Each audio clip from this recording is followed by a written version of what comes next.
Petit aparté. Un philosophe sous les toits, il vit dans une mansarde peut-être. Dans une mansarde, on est sous les combles. Et c'est bas de plafond, donc il arrive qu'on se cogne, ça fait mal. Fin de l'aparté, lecture. Chapitre 3. Ce qu'on apprend en regardant par la fenêtre. 3 mars. Un poète a dit que la vie était le rêve du nombre. Il eût mieux fait de la comparer à une nuit de fièvre. Quelles alternatives d'agitation et de sommeil, que de malaise, de sursaut, de soif renaissante, quel chaos d'images douloureuses ou confuses. Toujours entre le repos et la veille, on cherche en vain le calme et l'on s'arrête au bord de l'activité. Les 2 tiers de l'existence humaine se consument à hésiter et le dernier tiers à s'en repentir. Quand je dis l'existence humaine, il faut entendre la mienne. Nous sommes ainsi faits que chacun de nous se regarde comme le miroir de la société. Ce qui se passe dans notre cœur nous paraît infailliblement l'histoire de l'univers. Tous les hommes ressemblent à l'ivrogne qui annonce un tremblement de terre parce qu'il se sent chanceler.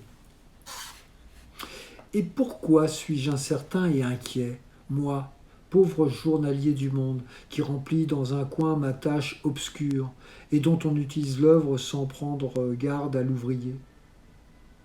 Je veux vous le dire à vous, amis invisibles pour qui ces lignes sont écrites, frères inconnus que les solitaires appellent dans leur angoisse, confidentes idéales auxquelles s'adressent tous les monologues, et qui n'êtes que le fantôme de notre propre conscience. Un grand événement est survenu dans ma vie. Au milieu de la route monotone que je parcourais tranquillement sans y penser, un carrefour vient tout à coup de s'ouvrir. 2 chemins se présentent entre lesquels je dois choisir. L'un n'est que la continuation de celui que j'ai suivi jusqu'à ce jour, l'autre, plus large, montre de merveilleuses perspectives. Sur le premier, rien à craindre, mais aussi peu à espérer. Sur l'autre, les grands périls et les opulentes réussites. Il s'agit en un mot de savoir si j'abandonnerais le modeste bureau dans lequel je devais mourir pour une de ces entreprises hardies où le hasard seul est caissier. Depuis hier, je me consulte, je compare et reste indécis. D'où me viendra la lumière?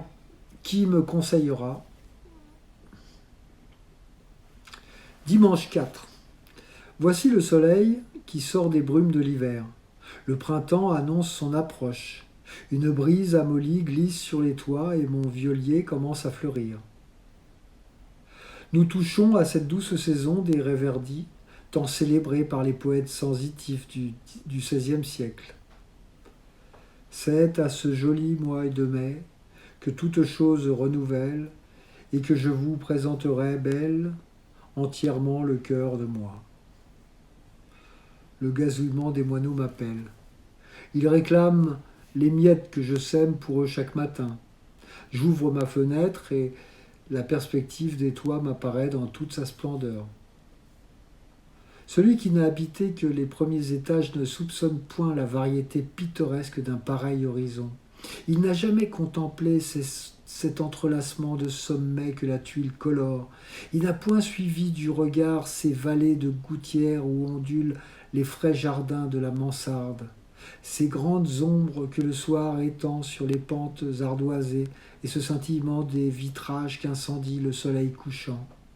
Il n'a point étudié la flore de ces Alpes civilisées que tapissent le lichen et les mousses. Il ne connaît point les 1000 habitants qui le peuplent, depuis l'insecte microscopique jusqu'au chat domestique, ce renard des toits, toujours en quête ou à l'affût. Il n'a point assisté enfin à ces 1000 aspects du ciel brumeux ou serein, à ces 1000 effets de lumière, qui sont de ces plus hautes régions un théâtre aux décorations toujours changeantes.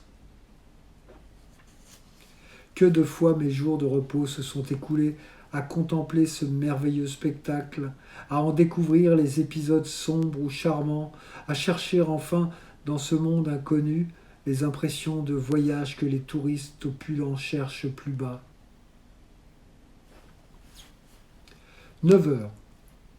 Mais pourquoi donc mes voisins ailés n'ont-ils point encore picoré les miettes que je leur ai éparpillées devant ma croisée. Je les vois s'envoler, revenir, se percher au faîtage des fenêtres et épier en regardant le festin qu'ils sont habituellement si prompts à dévorer. Ce n'est point ma présence qui peut les effrayer. Je les ai accoutumés à manger dans ma main. D'où vient alors cette irrésolution craintive ? J'ai beau regarder, le toit est libre, les croisées voisines sont fermées. J'émiette le pain qui reste de mon déjeuner afin de les attirer par un plus large banquet. Leur pépiment redouble, ils penchent la tête, les plus hardis viennent voler au-dessus, mais sans oser s'arrêter. Allons, mes moineaux sont victimes de quelques-unes de ces sottes terreurs qui font baisser les fonds à la bourse. Décidément, les oiseaux ne sont pas plus raisonnables que les hommes. J'allais fermer ma fenêtre sur cette réflexion quand j'aperçois tout à coup, dans l'espace lumineux qui s'étend à droite, l'ombre de 2 oreilles qui se dressent, puis une griffe qui s'avance, puis la tête d'un chat tigré qui se montre à l'angle de la gouttière. Le drôle était là, en embuscade, espérant que les miettes lui amèneraient du gibier. Et moi qui accusais la couardise de mes hôtes, j'étais sûr qu'aucun danger ne les menaçait. Je croyais bien avoir regardé partout. Je n'avais oublié que le coin derrière moi. Dans la vie, comme sur les toits, que de malheurs vous arrivent pour avoir oublié un seul coin. 10 heures. Je ne puis quitter ma croisée. Pendant si longtemps, la pluie et le froid l'ont tenue fermée que j'ai besoin de reconnaître longuement tous les alentours, d'en reprendre possession. Mon regard fouille successivement tous les points de cet horizon confus, glissant ou s'arrêtant selon la rencontre. Ah, voici des fenêtres sur lesquelles il aimait à se reposer autrefois. Ce sont celles de 2 voisines lointaines, dont les habitudes différentes l'avaient depuis longtemps frappé. L'une est une pauvre ouvrière levée dès la pointe du jour et dont la silhouette se dessine bien avant dans la soirée derrière son petit rideau de mousseline. L'autre est une jeune artiste qui fait arriver par instants jusqu'à ma mansarde ses vocalisations capricieuses. Quand leurs fenêtres s'ouvrent, celle de l'ouvrière ne laisse voir qu'un modeste ménage, tandis que l'autre montre un élégant intérieur. Mais aujourd'hui, une foule de marchands s'y presse. On détend les draperies de soie, on emporte les meubles. Et je me rappelle maintenant que la jeune artiste a passé ce matin sous ma fenêtre enveloppée dans un voile et marchant de ce pas précipité qui annonce quelque trouble intérieur. Ah, je devine tout. Ses ressources sont épuisées dans d'élégants caprices ou auront été emportés par quelque désastre inattendu, et maintenant la voilà tombée du luxe à l'indigence. Tandis que la chambrette de l'ouvrière, entretenue par l'ordre et le travail, s'est modestement embellie, celle de l'artiste est devenue la proie des revendeurs. L'une a brillé un instant, portée par le flot de la prospérité, l'autre côtoie à petits pas, mais sûrement sa médiocrité laborieuse. Hélas, n'y a-t-il point ici pour tous une leçon ?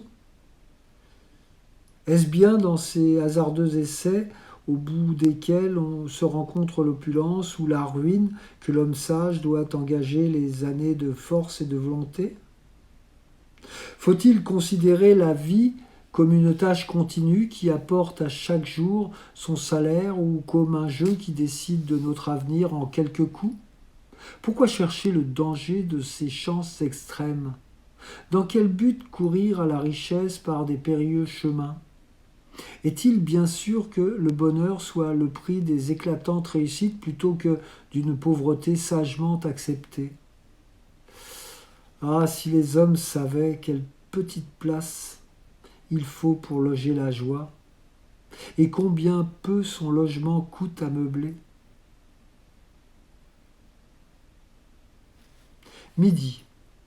Je me suis longtemps promené dans la longueur de ma mansarde, les bras croisés, la tête sur la poitrine. Le doute grandit en moi, comme une ombre qui envahit de plus en plus l'espace éclairé. Mes craintes augmentent.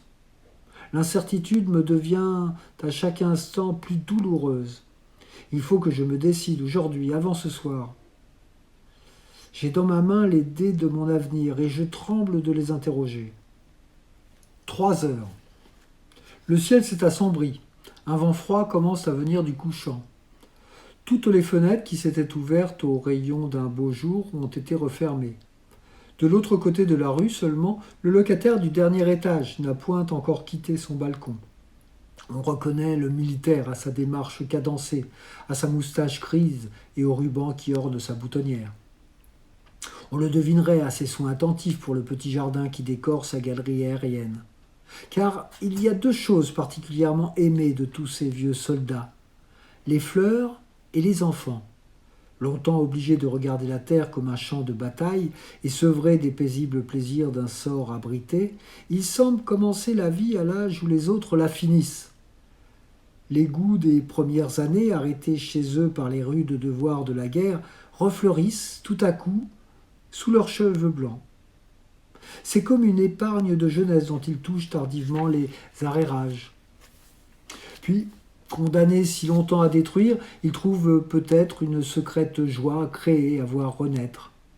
Agents de la violence, inflexibles, ils se laissent plus facilement charmer par la faiblesse gracieuse. Pour ces vieux ouvriers de la mort, protéger les frêles germes de la vie a tout l'attrait de la nouveauté. Aussi, le vent froid n'a pu chasser mon voisin de son balcon. Il laboure le terrain de ses caisses vertes. Il y sème avec soin les graines de capucines écarlates, de volubilis et de pois de senteur. Désormais, il viendra tous les jours épier leur germination, défendre les pousses naissantes contre l'herbe parasite ou l'insecte, disposer les fils conducteurs pour les tiges grimpantes, leur distribuer avec précaution l'eau et la chaleur. Que de peine pour amener à bien cette moisson. Combien de fois je le verrai braver pour elle, comme aujourd'hui, le froid ou le chaud, la bise ou le soleil. Mais aussi, aux jours les plus ardents de l'été, quand une poussière enflammée tourbillonnera dans nos rues, quand l'œil ébloui par l'éclat du plâtre ne saura où se reposer et que les tuiles échauffées nous brûleront de leur rayonnement, le vieux soldat, assis sous sa tonnelle, n'apercevra autour de lui que verdure ou que fleurs et respirera la brise rafraîchie par un ombrage parfumé. Ses soins assidus seront enfin récompensés. Pour jouir de la fleur, il faut semer la graine et cultiver le bourgeon. 4 heures. Le nuage qui se formait depuis longtemps à l'horizon a pris des teintes plus sombres. Le tonnerre gronde sourdement, la nue se déchire, les promeneurs surpris s'enfuient de toutes parts avec des rires et des cris. Je me suis toujours singulièrement amusé de ces sauve-qui-peut amenés par un subit orage.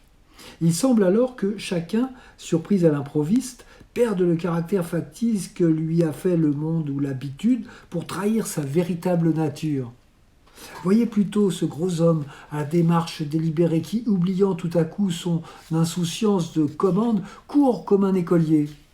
C'est un bourgeois économe qui se donne des airs de dissipateur et qui tremble de gâter son chapeau. Là-bas, au contraire, cette jolie dame dont l'allure est si modeste et la toilette si soignée ralentit le pas sous l'orage qui redouble. Elle semble trouver du plaisir à le braver et ne songe point à son camail de velours moucheté par la grêle. C'est évidemment une lionne déguisée en brebis. Ici, un jeune homme qui passait s'est arrêté pour recevoir dans la main quelques-uns des grains congelés qu'il examine.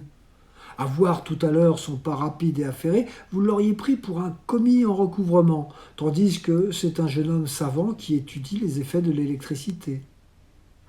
Et ces enfants qui rompt leur rang pour courir après des rafales de giboulées. Ces jeunes filles tout à l'heure, les yeux baissés, qui s'enfuient maintenant avec des éclats de rire. Ces gardes nationaux qui renoncent à l'attitude martiale de leur jour de service pour se réfugier sous un porche. L'orage a fait toutes ces métamorphoses. Le voilà qui redouble.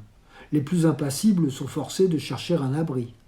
Je vois tout le monde se précipiter vers la boutique placée en face de ma fenêtre et qu'un écriteau annonce à louer. C'est la 4e fois depuis quelques mois.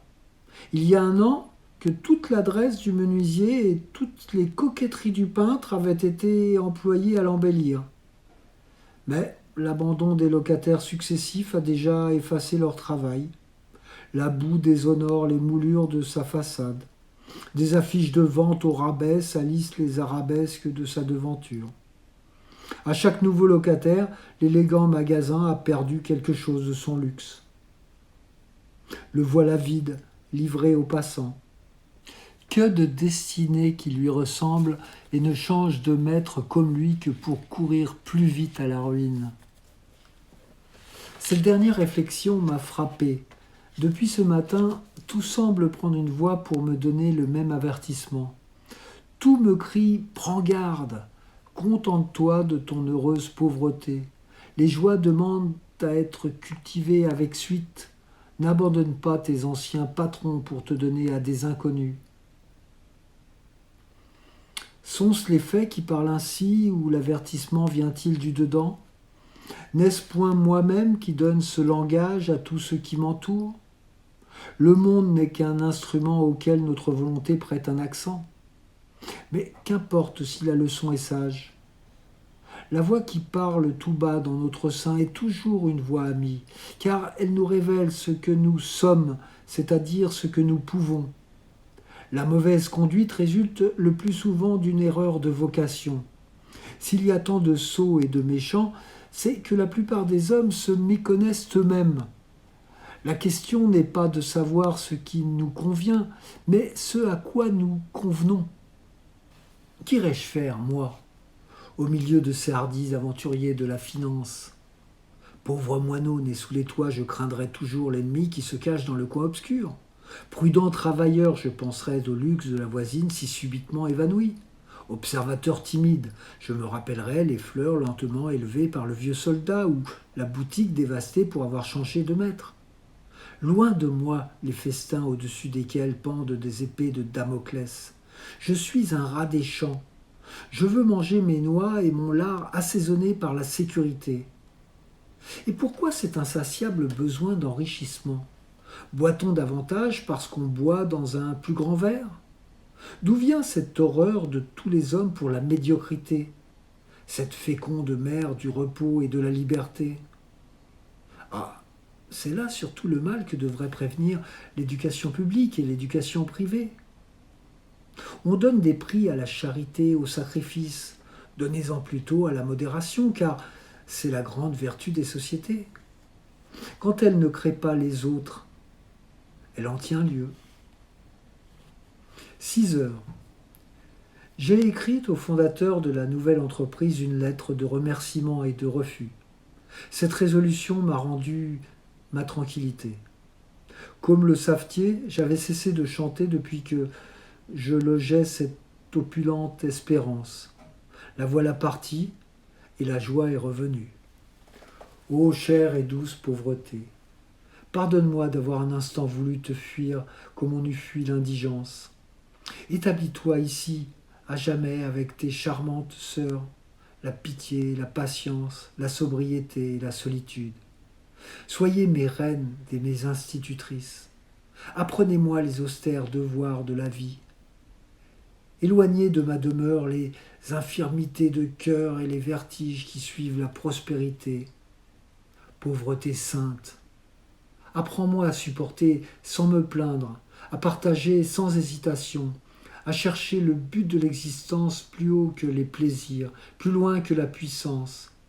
Tu fortifies le corps, tu raffermis l'âme, et grâce à toi, cette vie à laquelle l'opulence s'attache comme à un rocher devient un esquif dont la mort peut dénouer le câble sans éveiller notre désespoir.